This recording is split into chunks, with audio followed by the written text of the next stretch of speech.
বিহারের লালুর নাতি হলো বাংলায়, দেখতে গেলেন মমতা। কলকাতায় পুত্র সন্তানের জন্ম দিলেন তেজস্বী যাদবের স্ত্রী রাজশ্রী। সোমবার কলকাতার একটি হাসপাতালে পুত্র সন্তানের জন্ম দেন লালুর ছোট পুত্র তেজস্বী যাদবের স্ত্রী রাজশ্রী।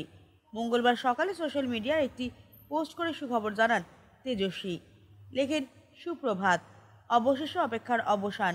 আমাদের ছোট্ট শিশু সন্তানের আসার খবর জানাতে পেরে ধন্য।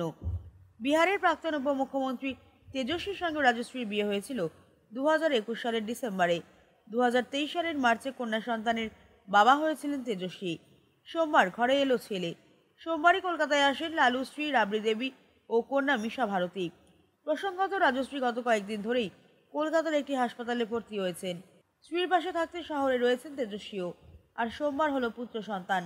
জানা গিয়েছে মা ও সদ্যজাতক ভালো আছে। এদিকে মঙ্গলবার সকালে হাসপাতালে সদ্যজাতকে দেখতে যান বাংলার মুখ্যমন্ত্রী মমতা ব্যানার্জি। জানান, বাচ্চাটি খুবই সুন্দর হয়েছে, শুভকামনার শান্তি নিয়েও এসেছে। আমি দেখে গেলাম, সকলের সঙ্গে দেখা হয়েছে, খুব খুশি। আমার আন্তরিক শুভেচ্ছা রইল। হাসপাতালে লালুর সঙ্গেও দেখা করে যান মমতা।